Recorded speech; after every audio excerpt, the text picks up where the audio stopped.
Buen día chicos, espero que nos encontremos excelentemente bien. Demos inicio a nuestra sesión.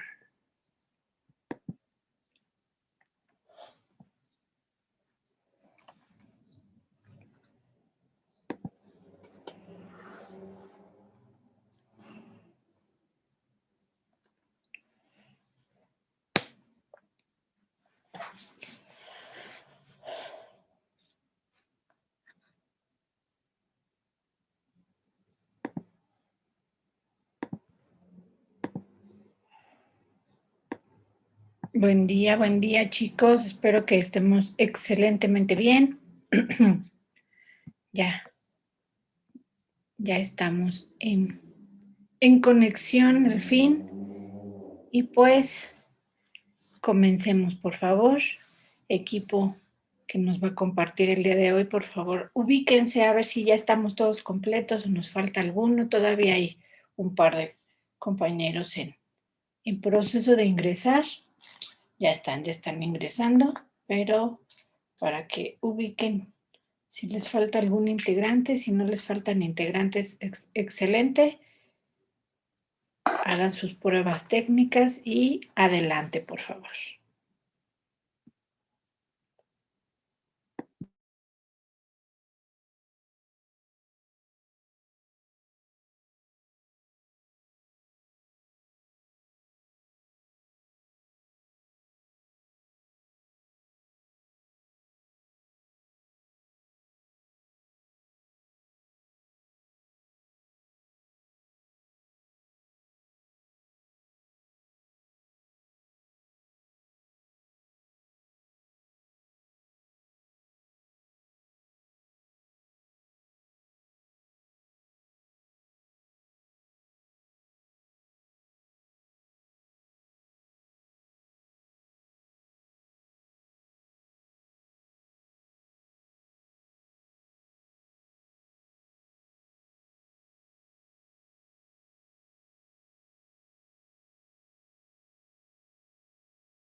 Hola, buenos días. El tema que les vamos a presentar hoy se llama pirámide escolar por edad, por grado, por nivel y nivel educativo.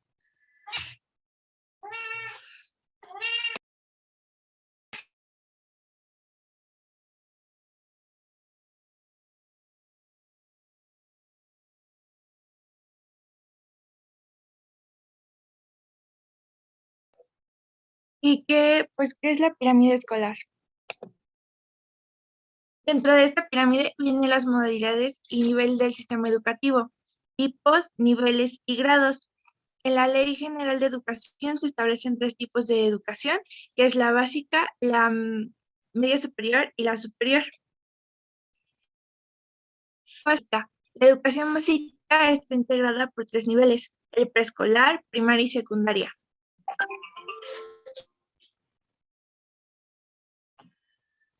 Se imparte generalmente el preescolar en 3 grados escolares. El primero y el segundo atienden a niños de 4 años, el tercero a los de 5. La educación preescolar no es obligatoria y para cursar el segundo o tercer grado no es condición haber cursado el grado o grados anteriores. El objetivo general del preescolar es promover el desarrollo físico, intelectual, afectivo, moral, artístico, social y familiar del niño.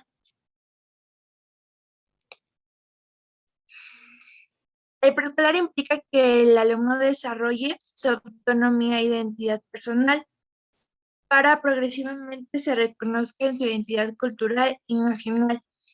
También desarrolla formas sensibles de relación con la naturaleza que lo preparan para el cuidado de la vida en sus diversas manifestaciones. El alumno también desarrolla su socialización a través del trabajo grupal y la cooperación con otros niños y adultos. Al igual también desarrolla formas de expresión creativa a través del lenguaje, de su pensamiento y de su cuerpo, lo cual le permite adquirir aprendizajes formales, así como un acercamiento sensible a los distintos campos del arte y la cultura. Actualmente en la educación preescolar se observa una amplia variedad de prácticas educativas. Hay muchos casos en que la educadora pone en práctica estrategias innovadoras para atender a las preguntas de sus alumnos y lograr su participación en la búsqueda de respuestas para despertar su interés por resolver problemas referentes al mundo social y natural.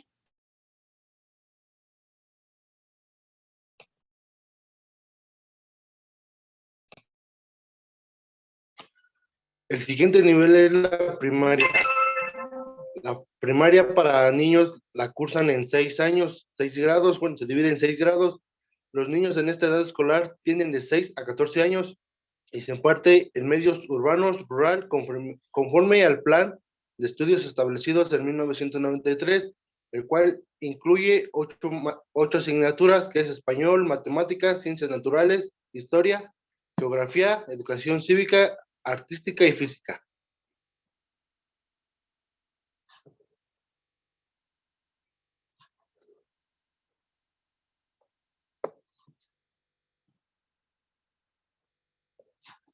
También la primaria se divide en 3 servicios, que es general, bilingüe, bicultural y cursos comunitarios. En cualquiera de sus modalidades, la educación primaria es propedéutica, es decir, previa e indispensable para la educación secundaria. El alumno que la concluye con éxito recibe un certificado que acredita su preparación.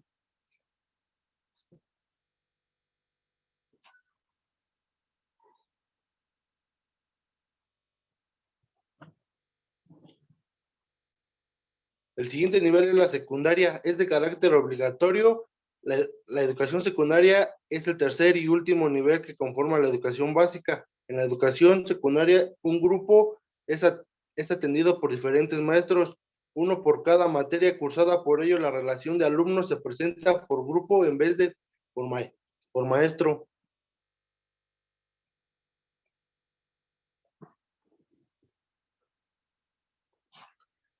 La educación secundaria es obligatoria de acuerdo con el artículo 3 de la Constitución Política de México.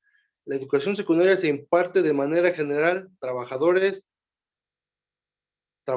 telesecundaria, técnica y abierta. A la secundaria se proporciona en 3 años a la población de 12 a 16 años de edad que haya concluido la educación primaria.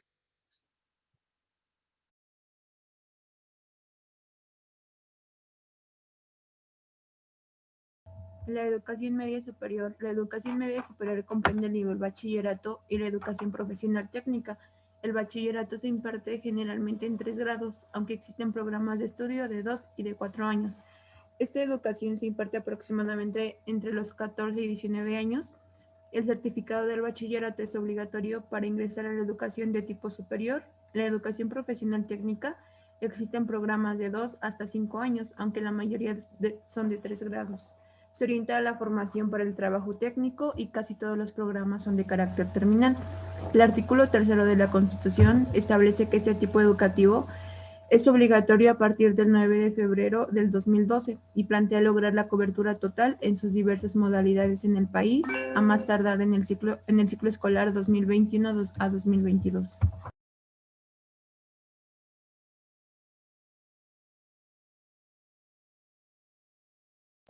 Aquí el presidente Felipe Calderón firmó el decreto que eleva a rango constitucional la obligatoriedad de la educación media superior, con lo cual el Estado deberá garantizar la enseñanza hasta ese nivel. Se estableció en el año 2022 como límite para alcanzar la cobertura universal del bachillerato.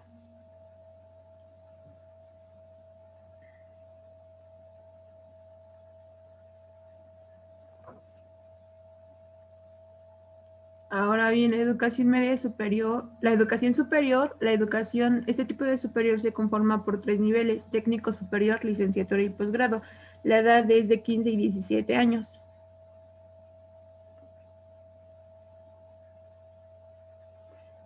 Prepara al futuro profesional para trabajar en un campo específico del conocimiento para que el estudiante se convierta el día de en un experto. Comprende licenciatura y educación normal, universitaria y tecnológica, o sus equivalentes. En general, los estudios de esta licenciatura tienen una duración de 4 a 5 años, organizados en periodos semestrales.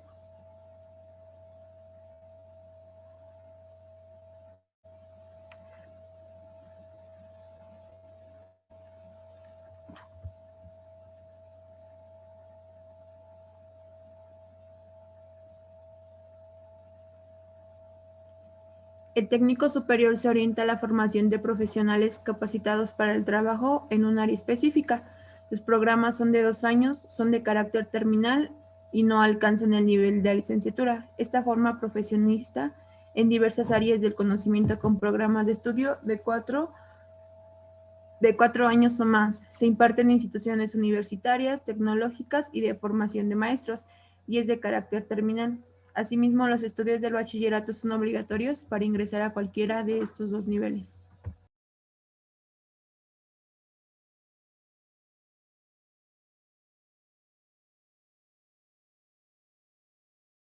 El siguiente nivel es el posgrado. Este incluye los estudios con especialidad, como son la maestría y el doctorado. Está orientado a la formación de investigadores y profesionistas con alto grado de especialización. El posgrado tiene como requisito obligatorio de ingreso a la licenciatura y la acredita con el título de especialidad, maestría o doctorado.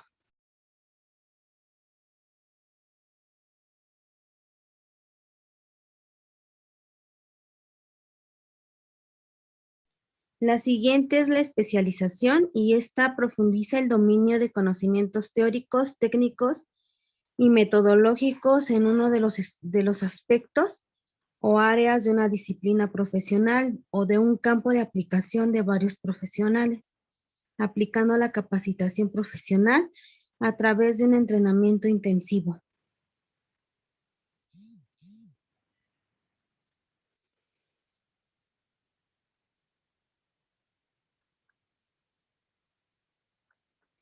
El siguiente es la maestría. Proporciona una formación superior en un área de una disciplina a un área interdisciplinaria. Profundiza la formación en el desarrollo teórico, tecnológico, profesional para la investigación, el estudio y el adiestramiento específico.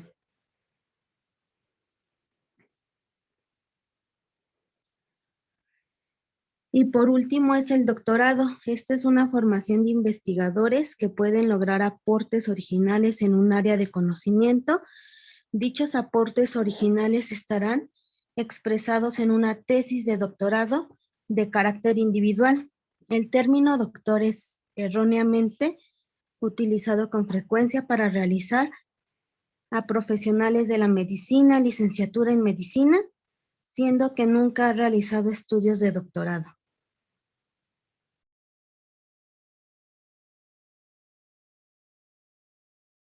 Esto sería todo. Gracias por su atención.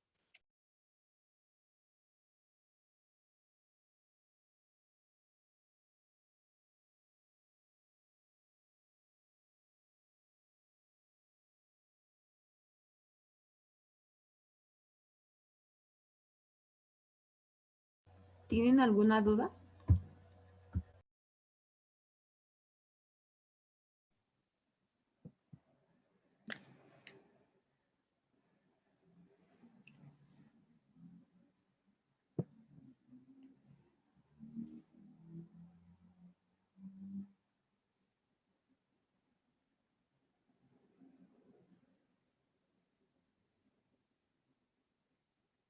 Ok, chicos, se fueron muy rapidísimo, muy concretísimos.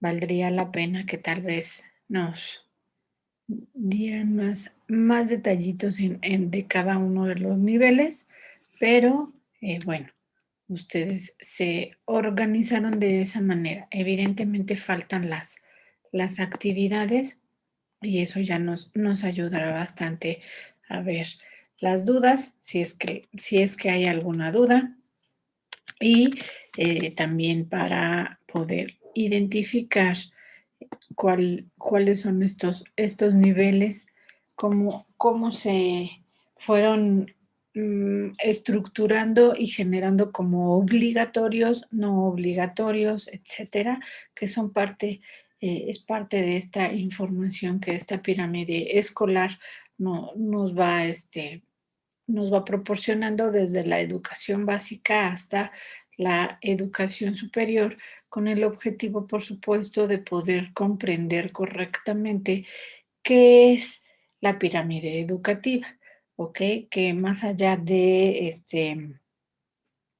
que nos muestre cada uno de los niveles que a profundidad como tal, no es el caso que no lo compartan, ya los estaremos conociendo en las próximas sesiones, pero justamente conocerlos como ya no lo plantearon y también saber, no sé, cuántos somos en cada uno de estos niveles en cuanto a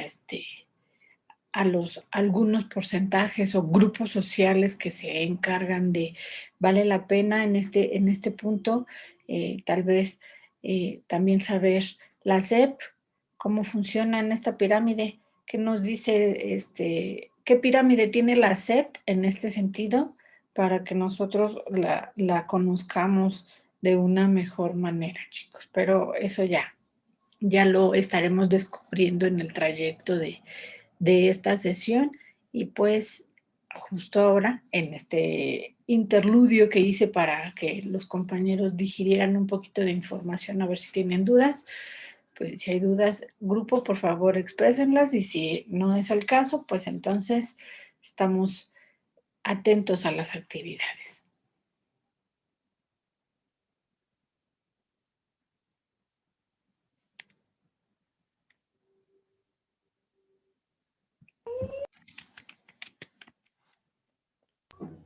Ahorita les voy a mandar por chat el link. Es una relación de columnas. La actividad.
Son dos actividades, una es una relación de columnas y la otra es una sopa de letras.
Profa, les vamos a pasar un video para que les quede un poco más claro el tema.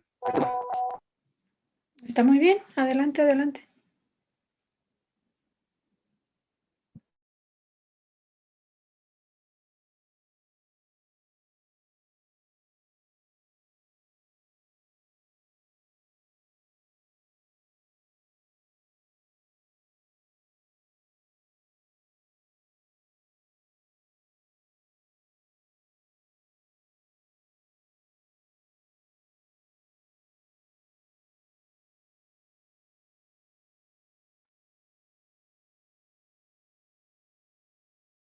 Educación.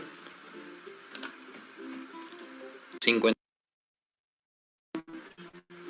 al 89. Y para ello vamos a tener que recurrir a los artículos del 31 al 89. Aunque en este caso solamente vamos a llegar hasta el artículo 51 de la Ley General de Educación. Estructura del Sistema Educativo Nacional, por sus siglas SEN. Vamos a analizar, como lo mencionamos anteriormente, del 31 al 51 de la Ley General de Educación, iniciando con lo que son los aspectos generales del Sistema Educativo Nacional, que van del artículo 31 al 36, posteriormente educación básica del 37 al 43, la educación media superior del 44 al 46 y por último la educación superior que va del 47 al 51. Iniciando con los aspectos generales sobre el Sistema Educativo Nacional, quise poner exactamente como está redactado en la Ley General de Educación el artículo 31, ya que nos dice lo siguiente: el Sistema Educativo Nacional es el conjunto de actores, instituciones y procesos para la prestación del servicio público de la educación que imparte el Estado, sus organismos descentralizados y los particulares con autorización o reconocimiento de validez oficial de estudios, desde la educación básica hasta la superior, así como las relaciones institucionales de dichas estructuras y su vinculación con la sociedad mexicana, sus organizaciones, comunidades, pueblos, sectores y familias. En este caso quise resaltar en color azul lo que me pareció más relevante, que es la estructura del Sistema Educativo Nacional, que es el conjunto de actores, instituciones y procesos. ¿Para qué? Para prestar o brindar un servicio público, en este caso el educativo. ¿De dónde a dónde? Desde la educación básica hasta la superior. Resumiendo un poco, mencionábamos que el Sistema Educativo Nacional, SEN por sus siglas, se comprende por tres cosas o tres aspectos: actores, instituciones y procesos. ¿A qué actores nos referimos? Iniciando por los educandos, que son niñas, niños, adolescentes, jóvenes y adultos, las maestras y los maestros, que en este momento se está buscando la revalorización de ellos, los tutores, que son padres, madres de familia o algún otro familiar o integrante que pueda fungir con la función de tutores, el personal administrativo, ya sea de una escuela, de alguna zona escolar o de alguna institución que sea del ámbito educativo, y la sociedad en general. Todos estos son los actores que están involucrados de manera directa o indirecta en el Sistema Educativo Nacional. Instituciones, iniciando con lo que es la Secretaría de Educación Pública.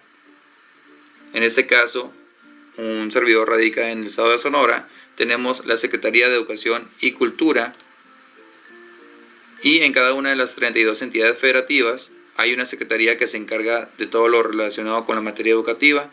También los gobiernos estatales, ayuntamientos, así como aquellas instituciones del sector privado, ya sea a nivel municipal, estatal, nacional e internacional. Aquí vemos algunas instituciones que son organismos no gubernamentales que interfieren e intervienen dentro del ámbito educativo en México de una u otra manera. En cuanto a los procesos, implica una programación. ¿Qué tipo de programación? Iniciando con lo que es la calendarización del ciclo escolar, la organización de los procesos de admisión, promoción y reconocimiento docente, las convocatorias para distintos agentes educativos, puede ser convocatorias dirigidas a estudiantes, a docentes, a pares de familia o algún personal administrativo. los planes y programas de estudios desde su diseño, elaboración, la distribución, entre otros aspectos, y la programática presupuestal, que es muy importante para realizar el suministro de los recursos necesarios para que pueda funcionar correctamente el servicio educativo. ¿Cuál es el objetivo del Sistema Educativo Nacional? Citando el artículo 33 de la Ley General de Educación, menciona: para lograr los objetivos del Sistema Educativo Nacional, se llevará a cabo una programación estratégica para que la formación docente y directiva, la infraestructura, así como los métodos y materiales educativos se armonicen con las necesidades de la prestación del servicio público de educación y contribuya a su mejora continua. Es decir, el objetivo es prestar un servicio educativo de excelencia, armonizando a sus actores, instituciones y procesos. Ahora bien, ¿cómo se estructura el Sistema Educativo Nacional? Citando el artículo 35, menciona: la educación que se imparta en el Sistema Educativo Nacional se organizará en tipos, niveles, modalidades y opciones educativas, conforme a lo siguiente. Fracción primera, tipos: los de educación básica, media superior y superior. Aquí tenemos nada más 3 tipos: básica, media superior y superior. Los niveles se refiere a los que indican para cada tipo educativo en esta ley. En este caso, nada más el tipo de educación básica es el que cuenta con niveles. En media superior y en superior no encontramos ningún nivel. Modalidades: tenemos la escolarizada y la no escolarizada y la mixta. En las opciones educativas son las que se determinen para cada nivel educativo en los términos de esta ley y las disposiciones que de ella deriven, entre las que se encuentran la educación abierta y a distancia. Ahora, a modo de esquema, vamos a presentar la estructura del Sistema Educativo Nacional. Como mencionábamos, parte de tipos de educación. Entre ellos está la educación básica, educación media superior y educación superior. Del tipo de educación básica emergen 4 niveles: el preescolar, primaria. En cuanto al nivel inicial, el artículo 38 de la Ley General de Educación menciona que el Estado, de manera progresiva, generará las condiciones para la prestación universal de ese servicio. Las autoridades educativas fomentarán una cultura a favor de la educación inicial con base en programas, campañas, estrategias y acciones de difusión y orientación, con el apoyo de los sectores social y privado, organizaciones de la sociedad civil y organismos internacionales. Para tal efecto, promoverán diversas opciones educativas para ser impartidas, como las desarrolladas en el seno de las familias y a nivel comunitario. También en educación inicial nos menciona que se proporcionará orientación psicopedagógica y serán apoyadas por las instituciones encargadas de la protección y defensa de la niñez. En cuanto a preescolar, nos menciona que la edad mínima para ingresar es de 3 años y en educación primaria es de 6 años. Todo esto cumplidos al 31. Continuemos, chicos.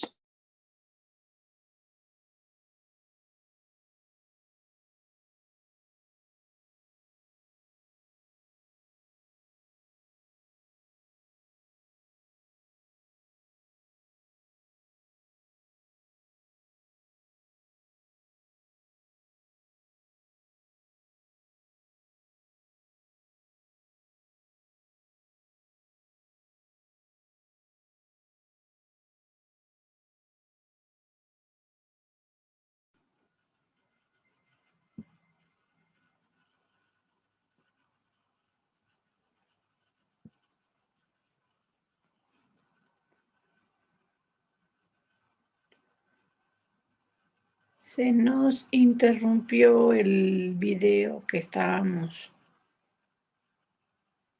atendiendo, chicos. Por favor, compártanos dónde nos quedamos.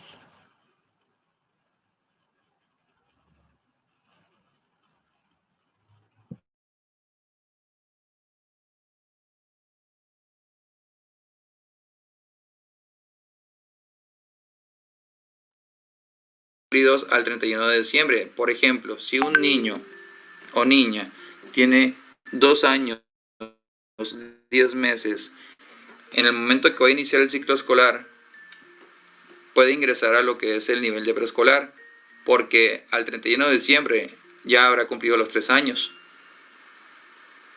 Tenemos también el nivel educativo de secundaria, que va de los 12 a los 15 años, y pasamos al tipo de educación media superior, en donde se ofrece el siguiente servicio educativo: bachillerato general, bachillerato tecnológico, bachillerato intercultural, bachillerato artístico, profesional técnico bachiller, telebachillerato comunitario, educación media superior a distancia y tecnólogo.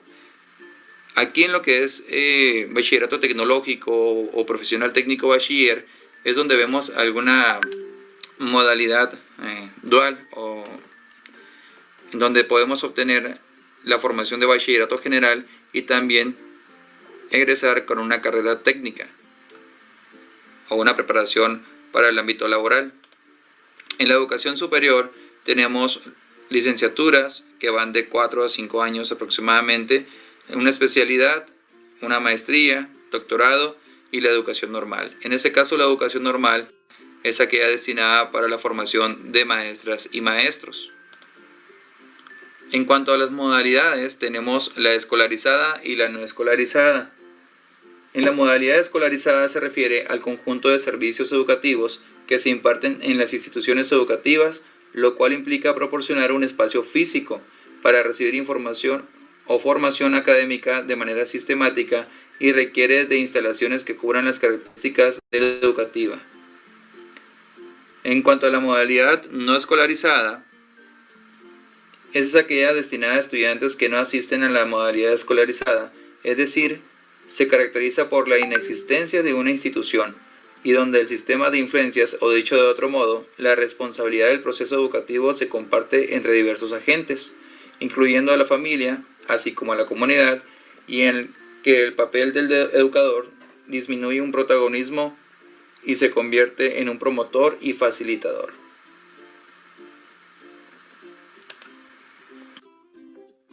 En cuanto a la opción educativa abierta a distancia, normalmente la encontramos ofertada en el tipo de educación superior, al ofrecerse licenciaturas, especialidades, maestrías, doctorados a distancia. En menor grado lo encontramos en educación media superior, al cursar algún bachillerato, aunque también en algunas ocasiones hay adultos que no pudieron cursar la secundaria o terminar la educación primaria y tienen esta opción educativa que es abierta y a distancia. ¿En qué consiste la opción educativa abierta y a distancia? Se refiere a una modalidad de enseñanza que recae total o parcialmente en alguien que no comparte el mismo tiempo y espacio que el alumno y que tiene como misión alcanzar una mayor apertura y flexibilidad en la educación, ya sea en términos de acceso, programas de estudio u otros aspectos de su estructura. El aprendizaje abierto y a distancia se utiliza con niños y jóvenes en edad escolar que no pueden asistir a escuelas comunes o como método de apoyo docente en escuelas. Sin embargo, la mayoría de los cursos y programas de estudio apuntan a la población adulta, como lo mencionábamos anteriormente. Ahora bien, además de todo lo mencionado anteriormente, también forma parte del Sistema Educativo Nacional la educación especial, como buscará la equidad y la inclusión, la cual deberá estar disponible para todos los tipos, niveles, modalidades y opciones educativas establecidas en esta ley. Es decir, la educación especial debe estar a lo largo y ancho de todo lo que es el sistema educativo nacional, ya sea desde el tipo de educación básica, educación media superior y educación superior. Además de lo anterior, se considerarán parte del sistema educativo nacional la formación para el trabajo, la educación para personas adultas y la educación tecnológica. De acuerdo con las necesidades educativas específicas de la población, podrá impartirse educación con programas o contenidos particulares para ofrecerles una oportuna atención. Y lo que menciona el artículo 36, que lo quise citar tal cual, de la Ley General de Educación, es que la educación en sus distintos tipos, niveles, modalidades y opciones educativas responderá a la diversidad lingüística, regional y sociocultural del país, así como a la población rural dispersa y grupos migratorios, además de las características y necesidades de los distintos sectores de la población. Ahora que ya sabes qué es, cuál es el objetivo y cómo se estructura el Sistema Educativo Nacional, quiero que dejes en los comentarios qué te pareció más interesante de la estructura del Sistema Educativo Nacional. Para concluir, quiero destacar esas aspectos que me parecieron más importantes o interesantes en la estructura del Sistema Educativo Nacional, comenzando por la educación inicial, que en este caso se incorpora a lo que es el tipo de educación básica, acompañando al preescolar, primaria y secundaria. La educación inicial va de los 0 a los 3 años y realmente es muy importante la estimulación temprana para que favorezca a lo largo de la vida académica de la formación integral.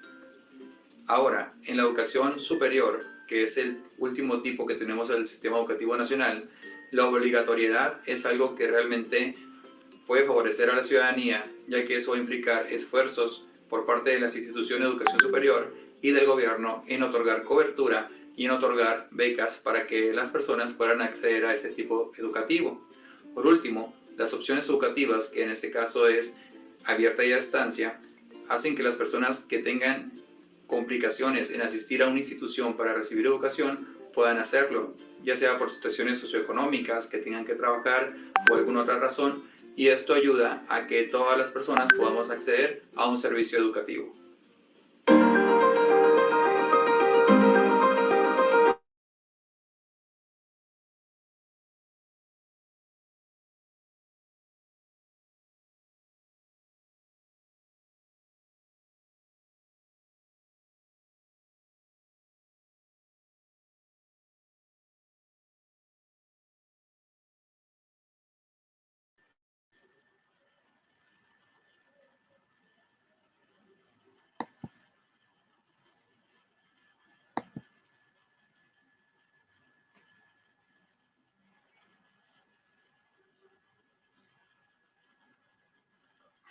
Y eso sería todo, profesora. No sé si tengan alguna duda o algún comentario.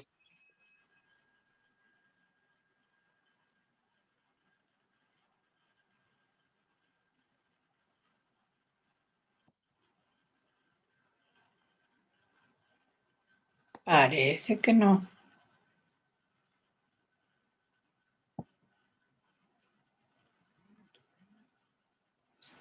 Ok, chicos, vamos a complementar la sesión con esta conferencia de Fundación Vancomer, que habla acerca de la necesidad de que la educación evolucione.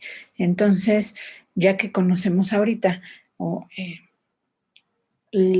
pues sí, los niveles educativos, varios ya los tenemos bastante claros y otros no, pues ya los aclaramos ahorita y los estaremos, por supuesto que continuaremos aclarándolos con mayor detalle, pero esta ocasión vamos a ver, acorde a la actualidad en la que estamos inmersos, chicos, qué necesitamos o qué nos recomiendan que tomemos en cuenta para que cambie la educación y a ver qué tan identificados se pueden ustedes sentir o no con esta información que nos van a compartir. Por favor, cualquier cosa de audio me hacen saber si no se escucha.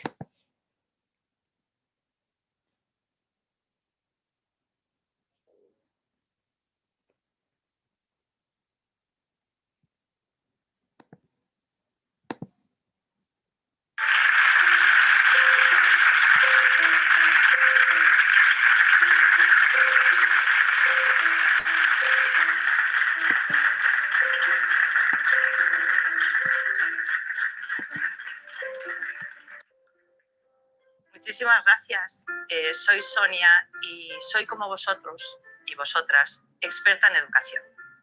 Porque ¿quién de nosotros no ha pasado por una aventura educativa a lo largo de nuestra vida?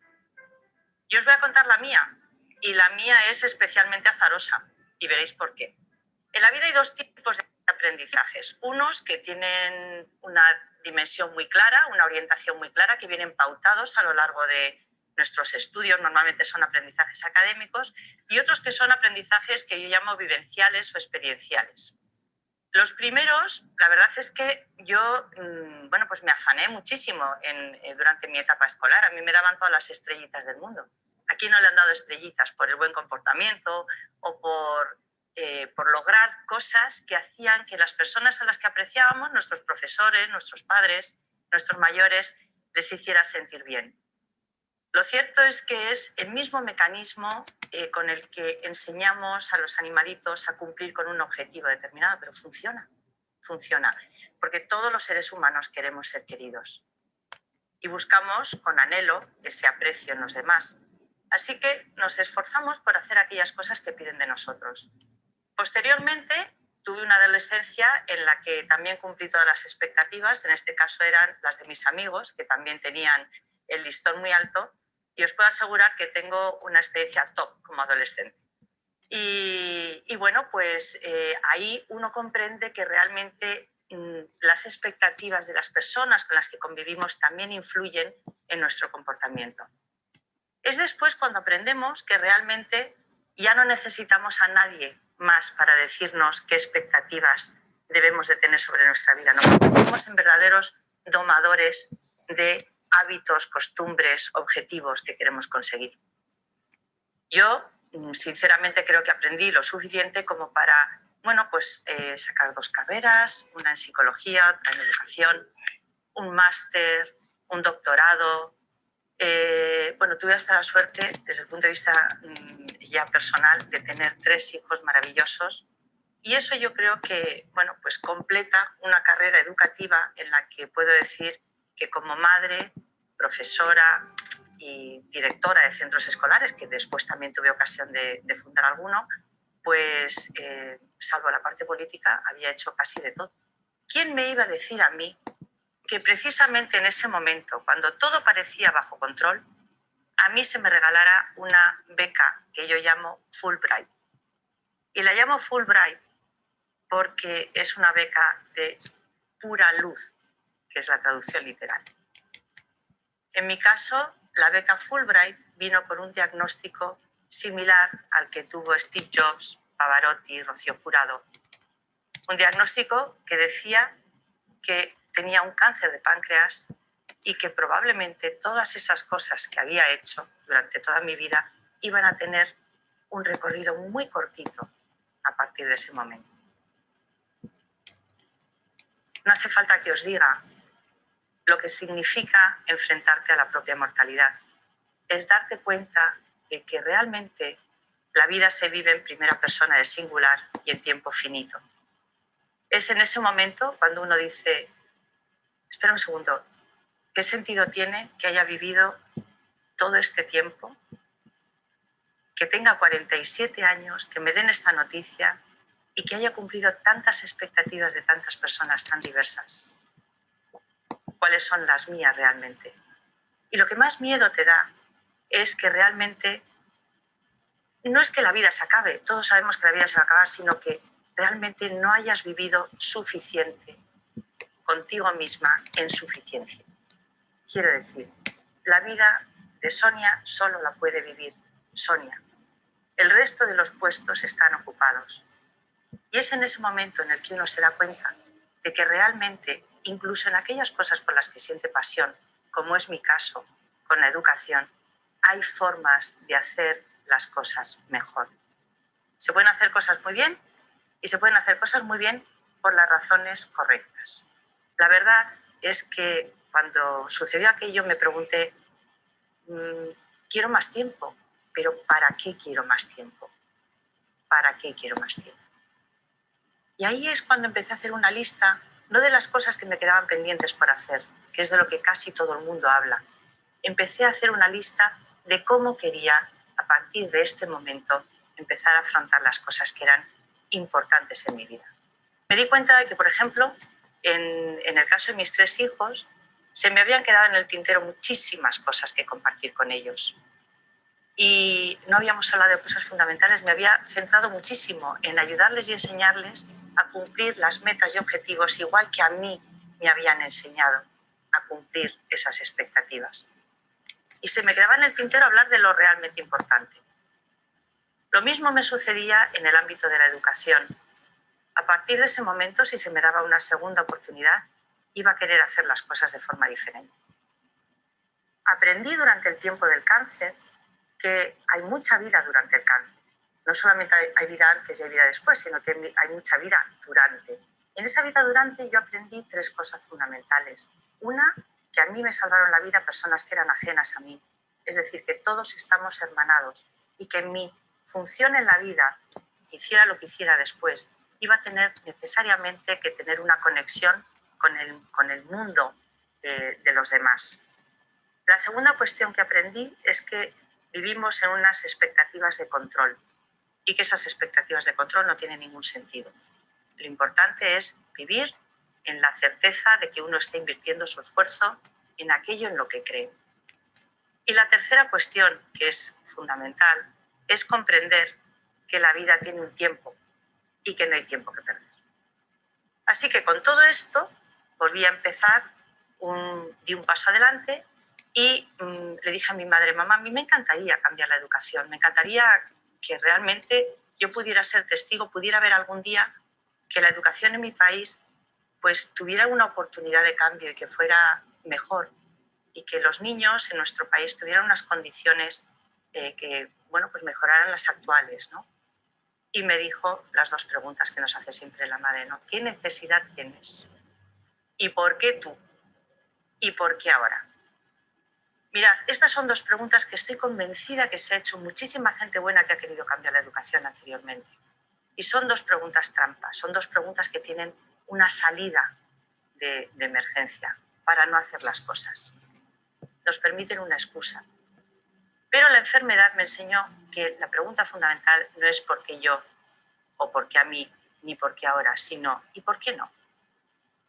¿Y por qué no es una pregunta mágica? Porque ¿y por qué no hace referencia a lo de antes? Hace referencia a los anhelos que tú puedes tener, los horizontes que puedes desear, pero hace una referencia fundamental que es a la acción, es a la hora. ¿Y por qué no? Y entonces empecé a ver la realidad de una forma que yo llamo posibilista. No creo que soy una persona especialmente optimista, pero sí soy una persona posibilista. Ya he explicado que durante los últimos 30 años he sido testigo de excepción de los cambios educativos en nuestro país. He tenido la suerte de vivirlo como madre, como profesora, como directora y fundadora de centros escolares y también como investigadora. Eso me ha hecho poder ver muy de cerca dónde pueden estar aspectos que son mejorables. Lo primero que he visto es que cada uno de los dedos acusadores hacia por qué falla la educación, de alguna manera los estaba encarnando yo. Los padres culpan a los profesores a los directores de centro, los directores de centro al sistema y así sucesivamente. Nos vamos señalando unos a otros con el dedo. Así que al encarnar en mi persona todos esos roles, pues no tenía ninguna escapatoria. Y me di cuenta de que había una parálisis generalizada del sistema por un factor fundamental, un factor de metástasis social que se llama miedo. El miedo había colonizado todos y cada uno de los aspectos que podían haber supuesto una posibilidad de cambiar las cosas en el sistema educativo. Los padres tenemos pavor ante un futuro incierto en el que no podemos garantizar a nuestros hijos una seguridad, una estabilidad, una profesión, un trabajo. Hay un montón de riesgos, un montón de amenazas que nos hacen pensar que realmente deberíamos de estar protegiéndolos mejor para un futuro que no sabemos cómo va a ser. Los profesores tienen un miedo terrible porque su profesión, la razón por la que ellos se hicieron maestros era para intentar mejorar la vida de los alumnos, y se dan cuenta de que los alumnos están llegando con unos patrones de conducta y con unas circunstancias que a veces no son reconocibles por ellos, que les falta formación pero también les falta mucho apoyo. Los administradores de centros están divididos entre tantas funciones tan complejas que no pueden afrontar realmente en el día a día las cosas importantes en educación. Están gestionando simultáneamente la gerencia, el presupuesto, la dirección de personal, la dirección académica, una verdadera locura. Y la administración, mientras tanto, mira todo este berenjenal y se pregunta, ¿por dónde le puedo meter mano? Porque esto es como un castillo de naipes. Toque donde toque, algo se me va a caer. Bueno, pues está bien que hablemos del miedo, pero ojo, el miedo no puede ser una excusa. Porque el miedo, cuando afecta a un grupo de población grande, y sobre todo cuando es una población vulnerable como son los niños, hace que no hacer nada con respecto a algo que es necesario suponga casi un delito de lesa humanidad. Tengamos en cuenta que tenemos 8 millones, según los datos del Ministerio de Educación de España, 8 millones de alumnos escolarizados hoy en las aulas, de los cuales, según las mismas fuentes, tenemos entre un 30, 20, 30%, depende de la zona, de fracaso escolar. Eso da unas cifras de 1.600.000 niños que teóricamente están fracasando en nuestras aulas.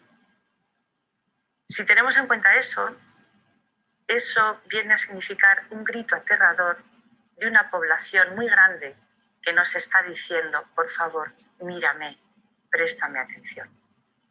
Si además sabemos que el 85% de nuestros alumnos, de nuestro público, al finalizar sus estudios declaran que ellos no, si no fueran obligatorios, no seguirían estudiando, tenemos un problema enorme. Imaginaros lo que es una empresa en la que sus clientes, al finalizar un proceso de una relación profesional, dijeran que en un 85% no seguirían con nosotros.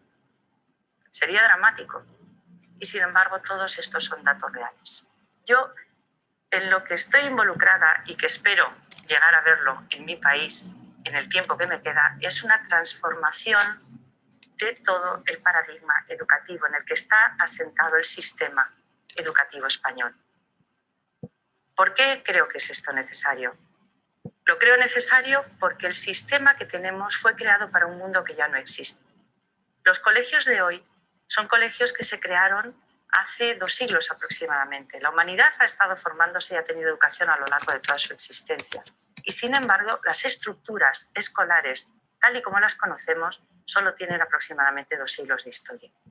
¿Cómo es posible que sigamos teniendo niños en un sistema educativo en el que la sociedad anterior preveía que había un proceso, era una sociedad industrial, un proceso en el que había un input, es decir, los niños entraban al colegio, había una sucesión de hechos que producían unos cambios y finalmente se producía un producto final que era la titulación de ese niño con unos conocimientos determinados.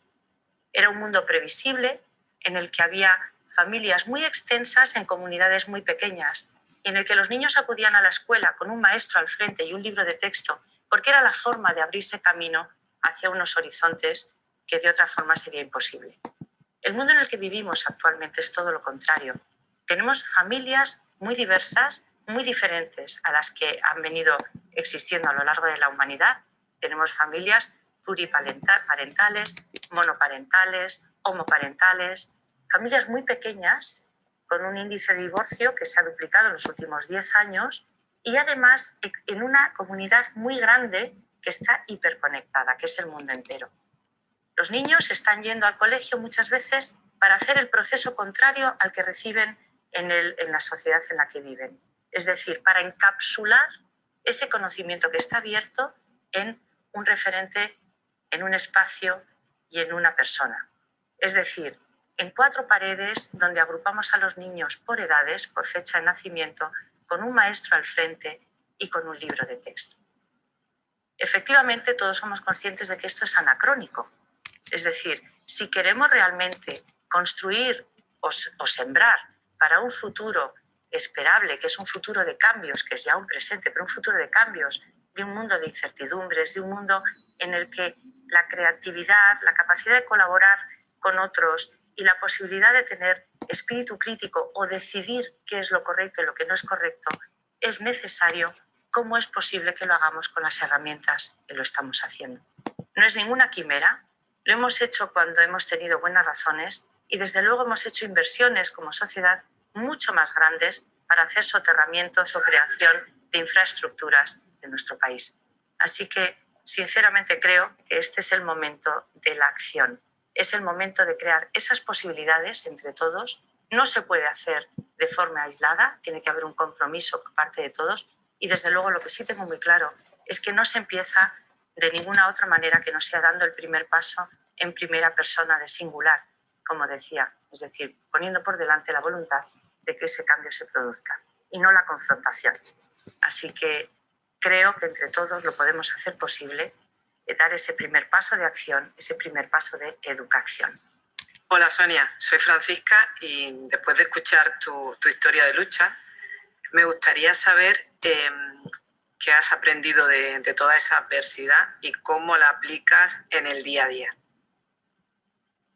Muchísimas gracias, Francisca. La adversidad tiene una cualidad y es que nos enfrenta a lo desconocido, es decir, no es previsible. Y esa incertidumbre nos aporta muchísimas cosas. La primera es que nos da la posibilidad de elegir. Podemos elegir si acomodarnos en una respuesta de victimismo o de desamparo, de rabia, de frustración, o si elegimos precisamente volcarnos en superar esa adversidad desde el amor. Para mí es muy importante que la adversidad forme parte de un momento, de un estado de contacto con nuestra vulnerabilidad. Y voy a explicar por qué. ¿Conocéis a alguien que sea realmente valiente y que no haya tenido que enfrentarse a un estado de vulnerabilidad del tipo que sea? Es imposible, ¿verdad? Es decir, la adversidad, una de las cosas que hace cuando nos conecta con esa vulnerabilidad es nos da una gran oportunidad de convertirnos en personas valientes, en personas que son capaces de hacerse esa pregunta de la que hablaba antes, ¿y por qué no? Y dar el primer paso. Hola Sonia, soy Ruth, trabajo en una fundación educativa y en tu libro dices que la educación es crucial para el futuro de un país y que es prioridad número 1. Como compartimos esta preocupación, cuéntanos un poquito más. La educación es la base de la sociedad, porque ya no solamente por el futuro de los alumnos que están en nuestras aulas, sino porque es también la base de cuál va a ser nuestra vida dentro de unos años. Y eso significa que el futuro les va a pertenecer de forma inmediata, pero es un futuro en el que nosotros también vamos a estar presentes. Dice un estudio muy reciente de la Universidad de Oxford, en el que han estudiado 700 profesiones, que solamente sobrevivirán aquellas, digamos, gestionadas por personas y no por la tecnología, en las que cada una de las personas que estén presentes estén aportando algún valor diferencial. Cada vez que no estamos dando a nuestros alumnos la oportunidad de aprender quiénes son y cuál es su genuino talento y diferencia, estamos negándoles la posibilidad de que tengan un futuro en el que ellos aporten algo diferencial a esa sociedad que está por llegar. Hola Sonia, soy Alicia y soy profesora. Das un papel muy importante y fundamental como pilar básico al profesor, ¿no? Como un pilar en el sistema educativo y en la sociedad. Me encantaría conocer más de tus palabras en este sentido. Los profesores son verdaderos héroes cotidianos y la verdad es que no lo están teniendo nada fácil. Pero quiero decirte que hay un informe excelente, dice que un sistema educativo es tan bueno como lo es el techo de sus profesores. Entonces, en España tenemos grandes profesionales, pero a veces, y casi siempre, hemos estado poniendo, cada vez que tomamos decisiones de hacia dónde tenemos que dirigir o poner el foco en educación, hemos tomado decisiones que anteponen el carro a los bueyes, como solemos decir. Y es que, por ejemplo, cada vez que ha habido un cambio normativo, se le ha exigido al profesor que sea él quien desarrolle ese cambio normativo, sin ningún tipo de ayuda la mayor parte de las veces. Y eso es lo que no puede ser. Es decir, los profesores necesitan apoyo, tutela, tienen que tener una carrera profesional mucho más completa y acompañada de la que tienen, Hay un montón de posibilidades de cambio, como son, por ejemplo, la flexibilización tanto del ámbito donde pueden estar dando clases. Es decir, ahora mismo, por ejemplo, tenemos profesores que se especializan en un tramo de edad y que se les impide poder dar clase en otros tramos de edad, lo cual es una lástima, porque la vida de un profesor es suficientemente larga como para que les diera para las dos cosas, o las tres, o las cuatro. Lo mismo pasa con las materias a impartir. Mirad, en los últimos años hemos tenido un incremento de demanda de 370% del bilingüismo en nuestro país. Eso es maravilloso. Los padres quieren, demandan el bilingüismo. ¿Sobre quién ha recaído la exigencia de que existan centros bilingües? Sobre el profesor. No está mal. Ahora, ¿cuáles son las condiciones que se han creado para que ese bilingüismo realmente pueda tener la certeza o la tranquilidad de que se esté haciendo con garantías de éxito? Pues ciertamente no podemos estar, por un lado, pensando que realmente la excelencia educativa está basada en la calidad del profesorado y, por otro lado, no prestigiar o poner en valor cuáles son las necesidades de ese profesorado para llevar a cabo las exigencias que nosotros mismos ponemos. La única manera que podemos tener de contrarrestar los efectos negativos que puede tener ese grado de amplitud, de necesidad de todos esos docentes en el aula, es precisamente teniendo grandes apoyos y acompañamientos para ellos. Sabemos que hoy en día ya la educación está reconocida como un derecho universal para niños y niñas, pero desgraciadamente más de 100 millones de niños y niñas en el mundo todavía no tienen acceso a ella, más pues, todas las cifras que nos has comentado sobre el fracaso escolar. Es inevitable para mí preguntarte cómo crees que deberíamos hoy en día educar realmente para que estas cosas puedan evolucionar. Ha habido un tiempo donde se hablaba de educación como un derecho fundamental. Hemos conseguido ya prácticamente ese 100% de escolarización temprana. Y sin embargo, ahora mismo lo que debería ser un derecho fundamental es poder tener una escolarización en la que cada niño encontrase quién es y cuál es su genuina diferencia. Es decir, antes hablábamos de que no podemos educar para la homogeneidad, que realmente cada niño debe encontrar su genuino talento, porque vamos a ir hacia una sociedad donde el talento diferencial es el valor añadido en la propia vida. La buena educación es una educación que está orientada a que el alumno se sienta acompañado en ese proceso. Yo tengo algunas definiciones que planteé en mi libro y fíjate si son diversas y variadas. Lo he traído porque casi más que memorizarlas, preferiría compartirlas, ¿no? Preferiría compartirlas. Pero fíjate si son diversas, que dice, la educación es el potencial, la capacidad, la oportunidad que tiene la generación de hoy, es decir, los que estamos aquí presentes, de proyectar y contribuir a la humanidad. Es decir, es un hecho trascendente. Luego, una buena educación no debería ser algo que se quedara nada más en la mera transmisión de contenidos. Los contenidos, de hecho, casi parece que vienen como enlatados y tienen una obsolescencia prácticamente inmediata, ¿no? La educación es el baluarte de los aprendizajes y los mensajes necesarios transmitidos de una generación a otra. Y ojo, desde la lealtad y el compromiso para su propia subsistencia, y la del mundo y la de la humanidad. Es decir, si lo que nosotros estamos transmitiendo no va a permitir que los niños, los chicos, los jóvenes se enfrenten a los grandes retos que tenemos actualmente en la humanidad, que son retos complejos, que son retos que requieren de soluciones creativas e innovadoras, son retos que requieren de la colaboración. Fijaros lo que está pasando en las ciencias. Las ciencias ya están moviéndose en espacios casi de cruce, ¿no? Ya no son zonas estancas. Es decir, estamos hablando de biotecnología, neurociencia. Es decir, el desarrollo está precisamente en ese intercambio.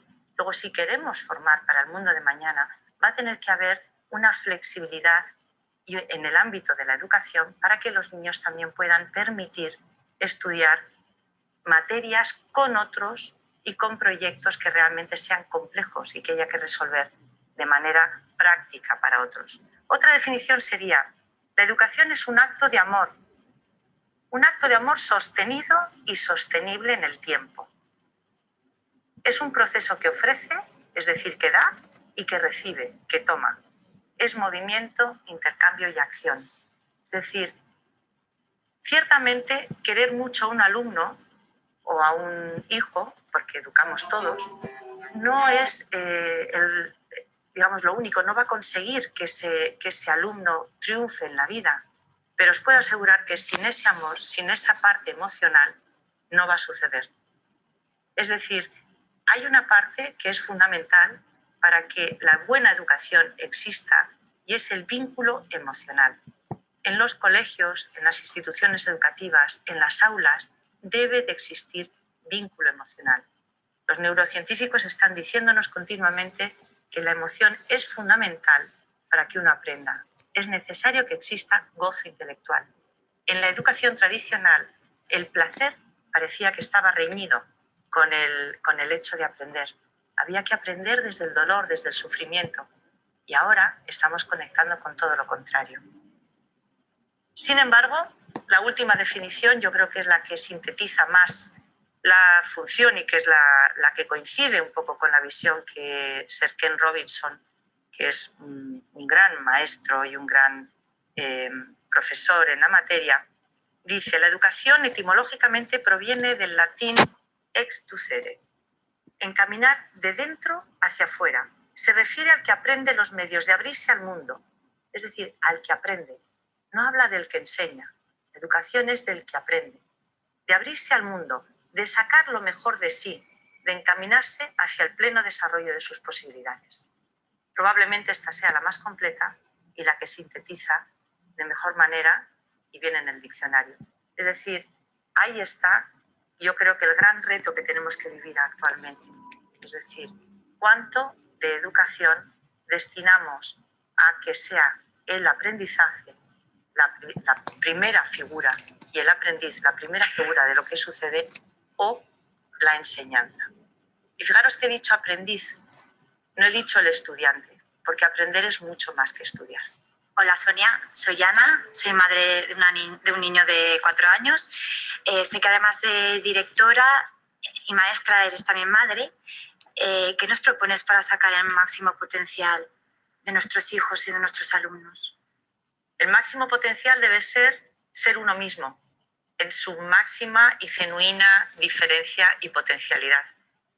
Yo creo que has dado en el clavo, es decir, hay que hablar de esa potencialidad. Lo primero que tenemos que hacer es descubrirla.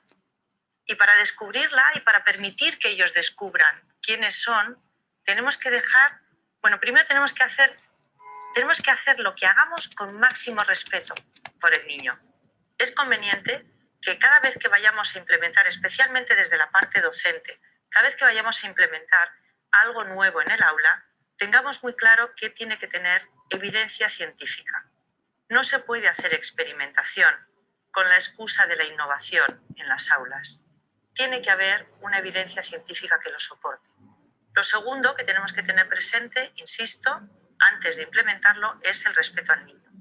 Y con respecto a cosas que funcionan o que nos dice la neurociencia que funcionan bien para que el niño pueda desarrollarse en plenitud, la primera es...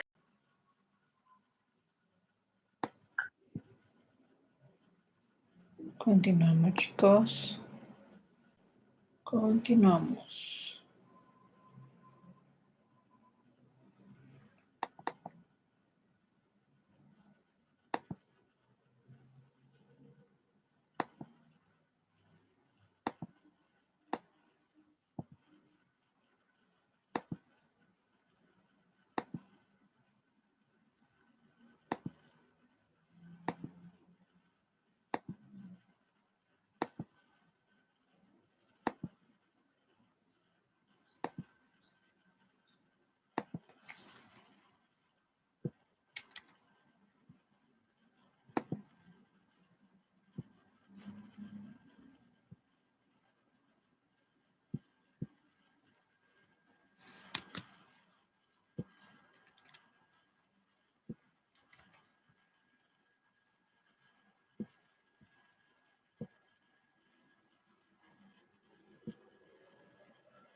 has dado en el clavo, es decir, hay que hablar de esa potencialidad. Lo primero que tenemos que hacer es descubrirla.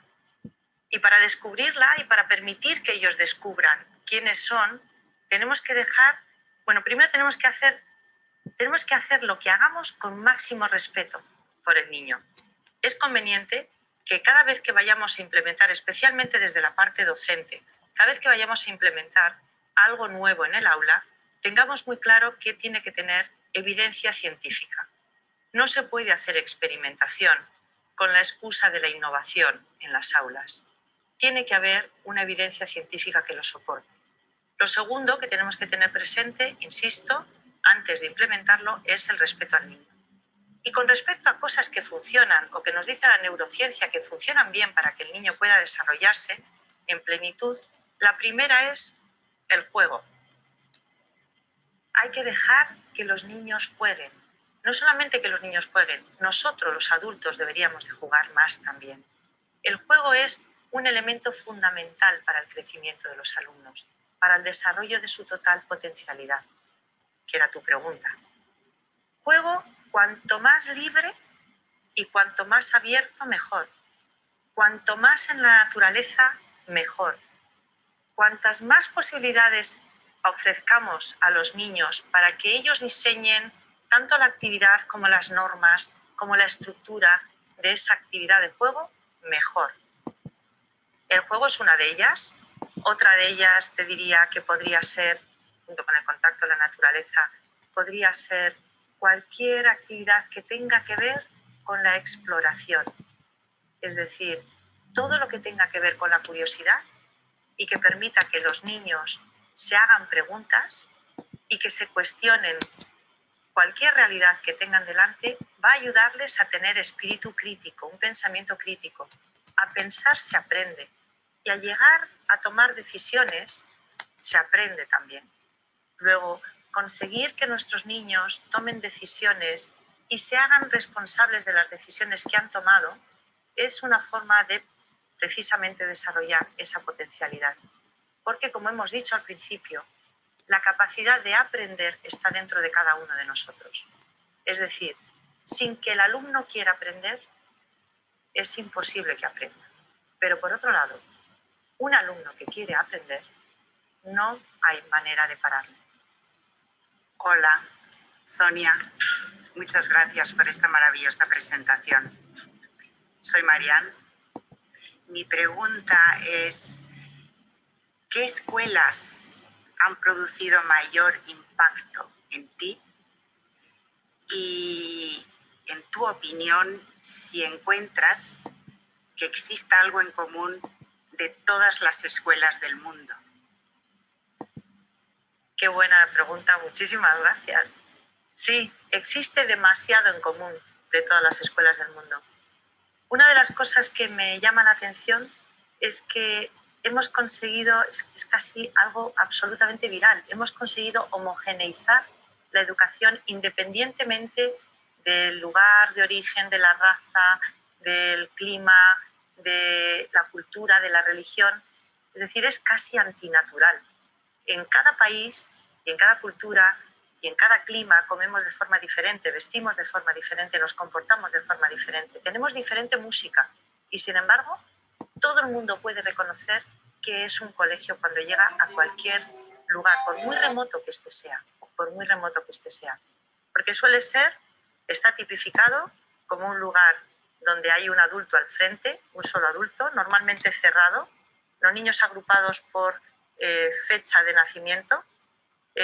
Atención, fecha de nacimiento significa que un día después estás en otro grupo, ¿vale? Unos contenidos estructurados y secuenciados para que tengan lugar en un tiempo determinado, y cuando no hay campanas para terminar la jornada, como sucedía en las fábricas, hay algo similar, ¿eh? Y normalmente los niños salen al patio como el que necesita salir a explorar la vida. Esto se repite con demasiada frecuencia y esa es una gran mayoría de la escolarización del mundo en el que vivimos. Dentro de las minorías, dentro de los colegios que son diferentes y que optan por hacer las cosas de manera distinta, he podido ver cosas maravillosas en muy diversas partes del mundo, en los 5 continentes.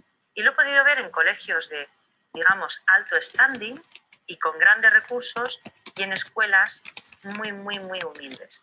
Pero ha habido un factor que a mí me ha llamado siempre muchísimo la atención.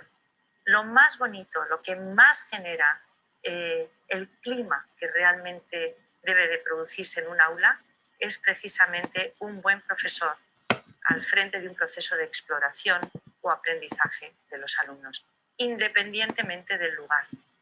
Esto lo he visto suceder, he tenido la suerte de estar dentro de las aulas desde en Singapur, que ahora está en número 1 en el informe PISA, o Finlandia, o Estados Unidos o Canadá, pero también en Ruanda, en una escuela donde había solamente niños huérfanos de aquel genocidio que existió y estaban ahora precisamente haciendo un esfuerzo importante por rehacer sus vidas de la mano de maestros, aprendiendo un oficio como era el de la cocina. O, por ejemplo, en un pueblo muy remoto, en las Quirimbas, en Mozambique, donde los padres se negaron a seguir el programa del ministerio porque decían que qué sentido tenían que los niños aprendieran a escribir y a leer si cuando tenían muy pocos años se los llevaban ya a la isla, digamos, principal y no aprendían el oficio con el que ellos iban a tener que vivir después. Es decir, he visto y he vivido muy de cerca iniciativas maravillosas. Dalton School, por ejemplo, en Estados Unidos. Es decir, hay colegios en el mundo entero que optan por hacer cosas de manera diferente. En Dinamarca hay un colegio, por ejemplo, que acaba de apostar por abrir 24 horas al día. Es decir, que los colegios no se conviertan en espacios cerrados y donde, de alguna manera, todas esas medidas que aparentemente son fijas y que crean un sistema homogéneo de enseñanza se pueden flexibilizar. Hay un colegio que me apasiona especialmente, es un colegio que viaja por el mundo entero y que ha conseguido precisamente desestructurar todas esas presunciones de lo que es un colegio. Si partimos de que podemos quitar las aulas, podemos quitar la ratio profesor-alumno, podemos quitar o reagrupar los alumnos de diferentes edades, podemos incluso deslocalizar el colegio para que el colegio pueda viajar de un sitio a otro y siga siendo un colegio que produzca resultados que permitan que los niños lleguen a la universidad, entonces podremos preguntarnos, ¿y por qué no? La pregunta que nos hacíamos al principio.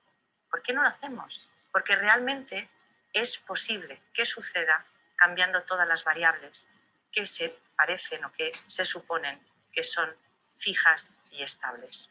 Así es como ha ido evolucionando la ciencia y así es como ha ido evolucionando la sociedad progresivamente en todos los sectores productivos. Y yo creo que ahora le toca a la educación. Creo que este es el siglo de la educación, donde vamos a ver un cambio de paradigma absolutamente y radicalmente diferente al que vivimos. Hola Sonia, soy Rocío, soy estudiante de Magisterio y me gustaría saber qué tenemos que enseñar a los niños y niñas para que aprendan más y mejor. Tenemos que enseñarles habilidades y destrezas, tenemos que enseñarles competencias y tenemos que enseñarles también contenido, pero sobre todo tenemos que enseñarles a explorar dentro de ese contenido. Mira, uno de mis profesores, yo tuve la suerte de estudiar durante una etapa en la Universidad de Harvard, y uno de mis profesores fue David Perkins, excelente profesor, y él siempre comienza sus conferencias hablando de un estudio que realizó en el que a los profesores les preguntaban si pudierais quitar tres cosas de lo que hacéis en vuestro día a día, ¿qué es lo que es aquello de lo que prescindiríais, o por lo menos prescindiríais en parte? Y sus resultados siempre dicen lo mismo. Los profesores dicen que hay un exceso de contenidos. Es decir, ¿qué tenemos que enseñarles? Pues probablemente menos contenidos y más oportunidades de descubrimiento. Respecto al cómo enseñarles, tenemos otro profesor, Dale, que habla de la pirámide en la que nosotros tenemos certezas de que el ser humano aprende mejor según utilizamos una metodología u otra. Es decir, está demostrado que las clases magistrales, aquellas en las que hay una intención estrictamente instructiva, hacen o permiten una retención del conocimiento muy limitado, entre el 5 y el 10-20%, dependiendo de si es nada más escucha o si incluye algún tipo de participación escrita o incluso algún trabajo pues en el que uno puede interactuar con algún material audiovisual. Sin embargo, en todo lo que son procesos colaborativos, la capacidad de retención de lo que uno está aprendiendo se incrementa hasta el 50, 60, 75%. Si además a esto le unimos que dentro del aula podemos aportar conocimientos de estilos diferenciales de aprendizaje, es decir, los niños tienen, según la teoría de las inteligencias múltiples de Howard Gardner, que ha sido Premio Príncipe de Asturias en nuestro país y que también ha sido profesor mío, los niños tienen distintos estilos de aprendizaje. Es decir, las personas aprendemos de forma natural, tenemos ciertas tendencias que nos permiten absorber o retener mejor un tipo de contenidos u otros. Entonces, una de las cuestiones que tendremos que conocer siempre muy bien y muy de cerca, cuáles son las características o estilos diferenciales de aprendizaje de nuestros alumnos. El currículum en nuestros colegios debería tener dos vías muy diferenciadas. Una vía que es la académica y otra vía que es la experiencial. A los chicos y chicas hay que darles oportunidades de que tengan experiencias. Experiencias donde ellos se enfrenten a esas incertidumbres que después van a tener que afrontar en la vida, a esos cambios, a esa necesidad de investigar, indagar, cuestionarse, elegir, a esa necesidad de crear soluciones ante problemas que quizás no vienen en el libro, porque nadie los ha planteado. Ni siquiera vienen, fijaros si es importante Google, pues probablemente ni siquiera vienen en Google, porque lo que el profesor te está pidiendo es tu decisión con respecto a un acto o un hecho determinado. Hola Sonia, me llamo Adrián y a menudo en los medios de comunicación y en los libros se nos dice qué debemos hacer o qué no debemos hacer con nuestros hijos. ¿Cuál es tu opinión acerca de ello? Pues mi opinión es que los padres tenemos una enorme responsabilidad y la mayor parte de las veces carecemos de la tutela también y de la información y del apoyo que se requiere para esa enorme responsabilidad.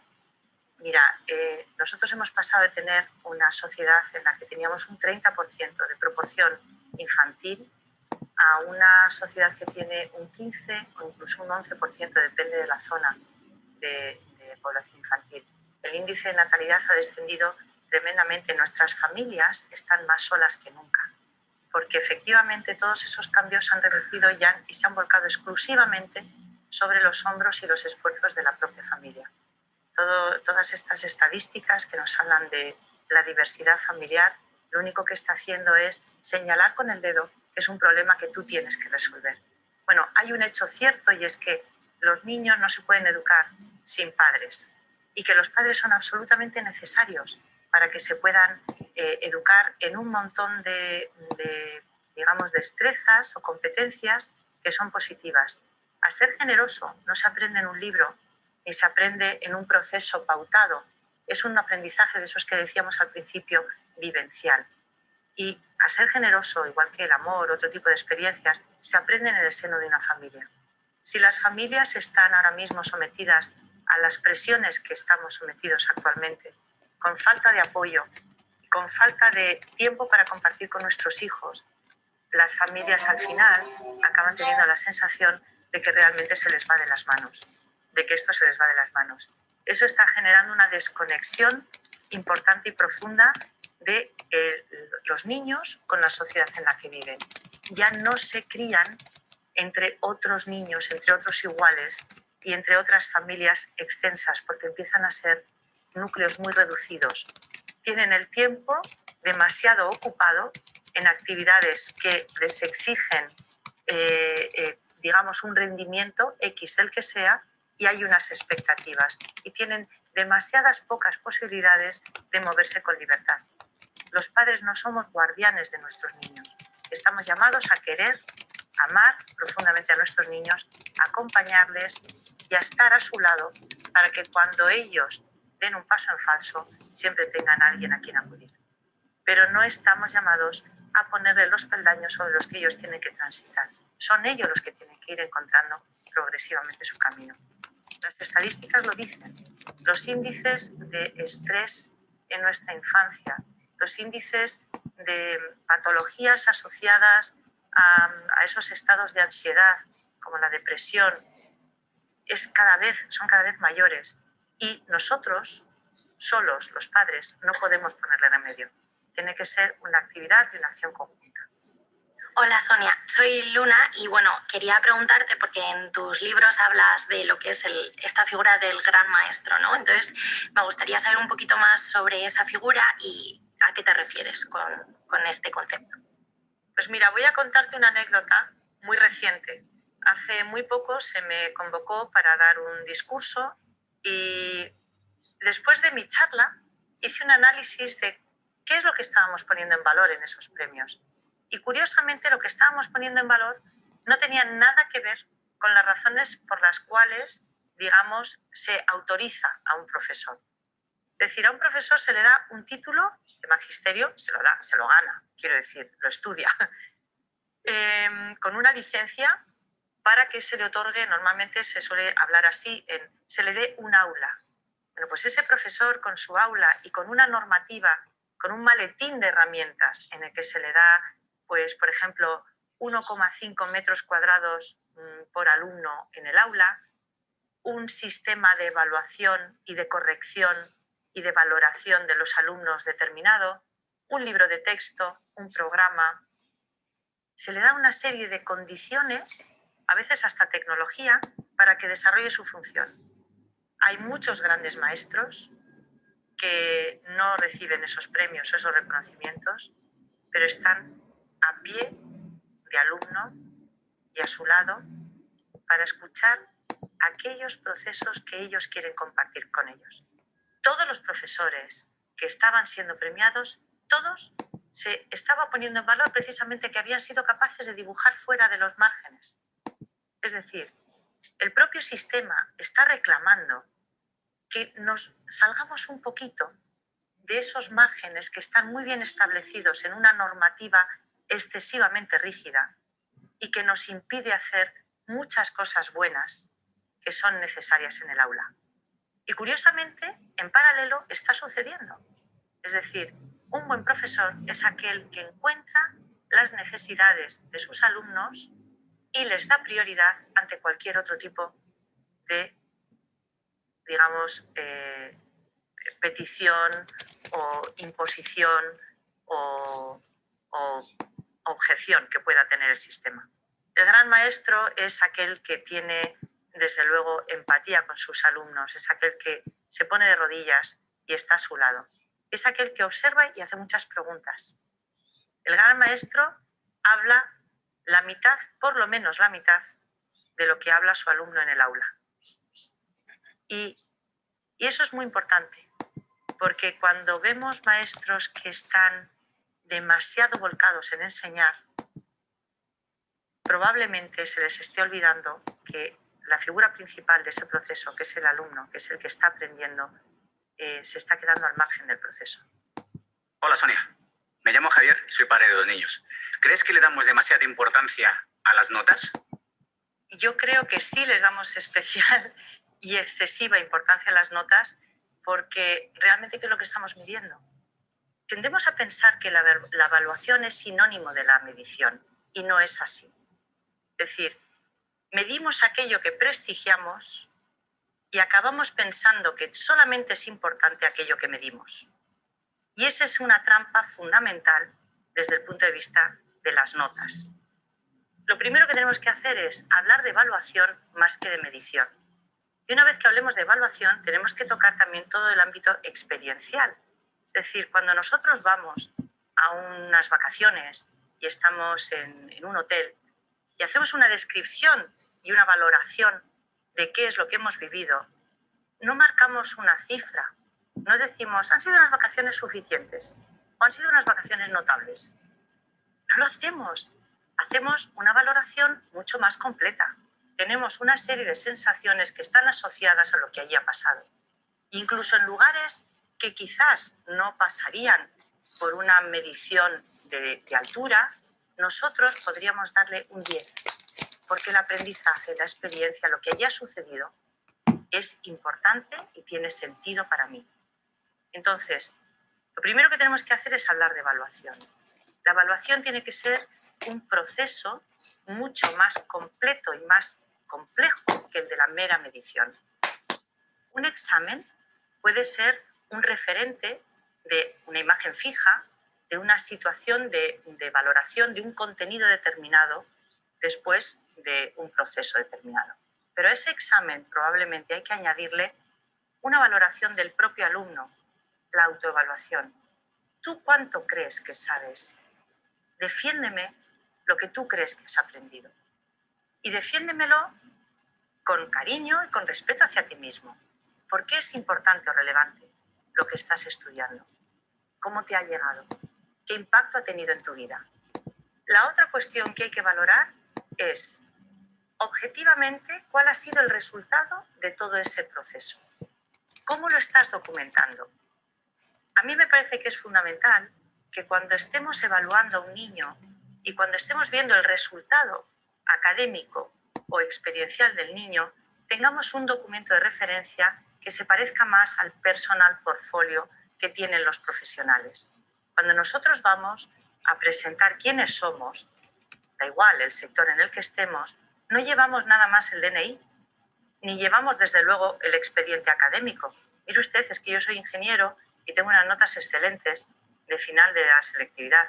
No, llevamos una serie de avales, de garantías, de evidencias que muestran exactamente qué somos capaces de hacer.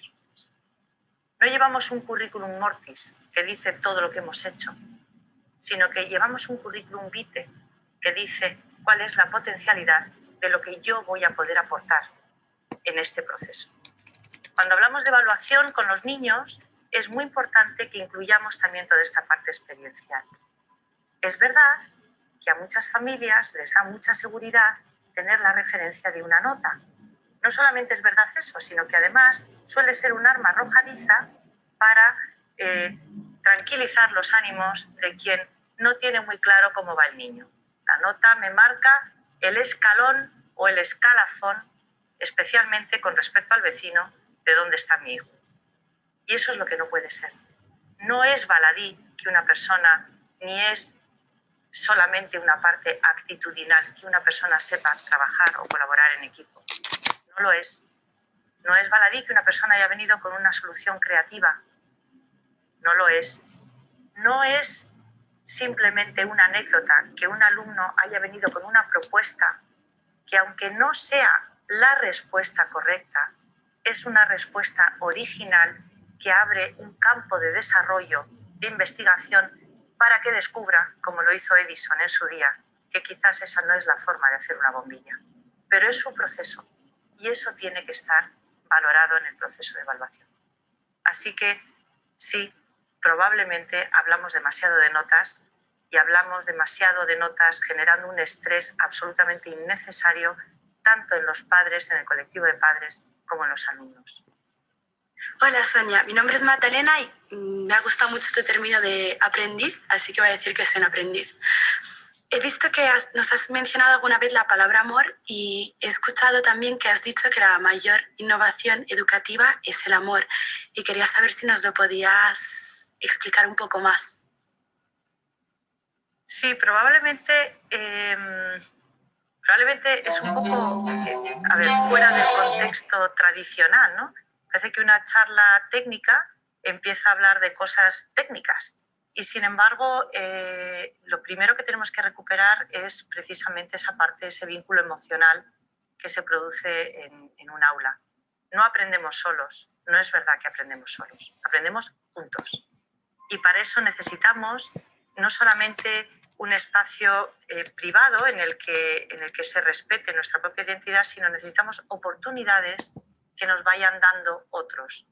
Esas oportunidades es imposible que sucedan si no hay pequeños actos de generosidad y pequeños actos de entendimiento entre las personas que me acompañan. Lo digo porque muchas veces se nos olvida que hay una zona que Vygotsky, que es un investigador ruso, habla de desarrollo próximo.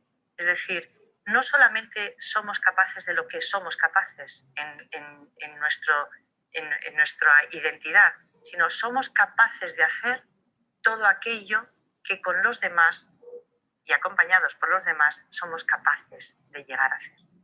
Y eso es muy importante. Es importante también tener en cuenta que de todas las cosas que forman parte de un aula, de todos los aditivos que puede tener un aula, todas las medidas que podemos tomar como de referencia se han convertido en líquidas. Es decir, realmente podemos desmontar el tiempo que ha estado ya pautado para que suceda de una manera determinada, podemos desmontar el espacio, podemos desmontar, insisto, la ratio, podemos desmontar incluso la cualificación de los profesores. Es decir, ahora mismo hay niños que voluntariamente acceden a lugares o espacios en Internet donde están aprendiendo de profesores que están muy lejos en la distancia. Podemos desmontar casi todo, menos el vínculo afectivo. Luego, la gran innovación es volver a acudir a ese vínculo absolutamente natural y necesario para que exista aprendizaje. Mirad, quiero daros las gracias por acompañarme en este día tan especial. La verdad es que ha sido un verdadero privilegio teneros a mi lado. Y me gustaría compartir con vosotros una reflexión. Creo firmemente en que ese cambio de paradigma educativo es posible. Creo que un cambio de paradigma que pase de una visión, digamos, industrial, en la que nos esforzamos por cambiar cada una de las piezas sin llegar jamás a convertirla en algo diferente, porque ¿cómo convertir una máquina de escribir en un procesador de texto? No es posible, ¿verdad?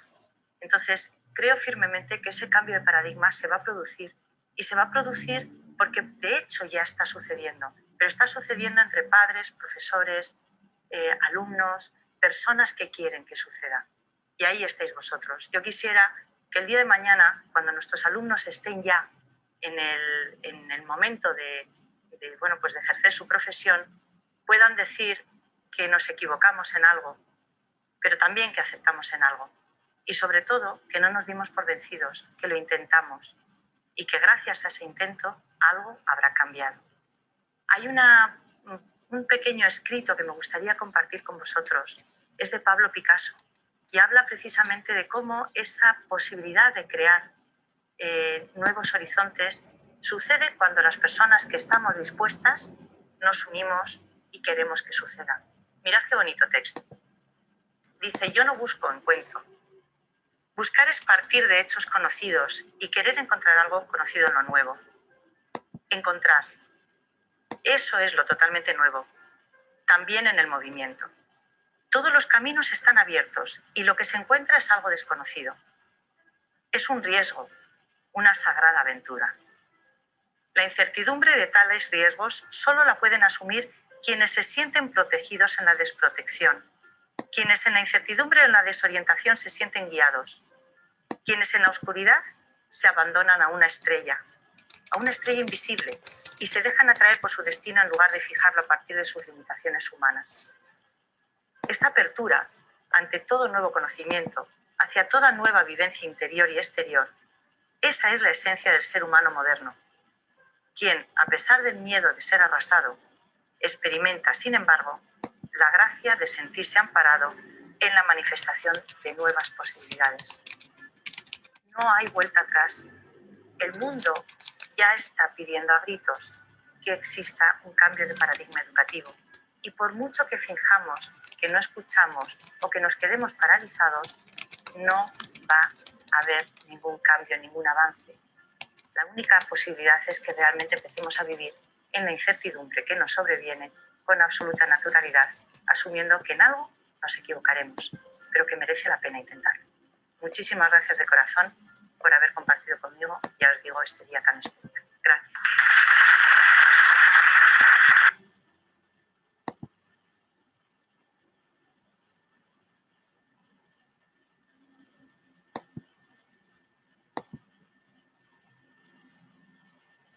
Muy bien, chicos.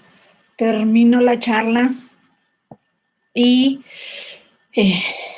pues siento yo que se compartieron bastantes puntos muy, muy interesantes. Me gustaría que, por favor, los compañeros del equipo vayan tomando, moderando, mejor dicho, moderando las participaciones de los compañeros para que nos compartan su opinión de esta charla que les compartí y también si se sienten o no identificados en algún punto en particular, chicos. Por favor.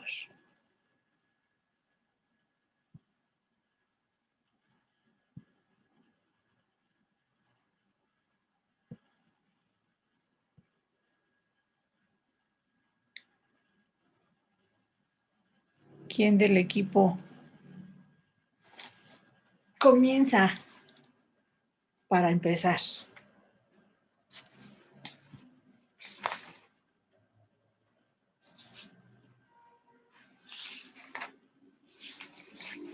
Profe, Mande. entonces no vamos a salir a descanso. Ay, ya se es a las 9:30, discúlpenme. Tienen toda la razón del mundo. Discúlpenme, chicos, después continuamos con esta. La dejamos en puntos suspensivos. Excelente día y nos vemos la próxima sesión. Gracias, equipo. Hasta luego.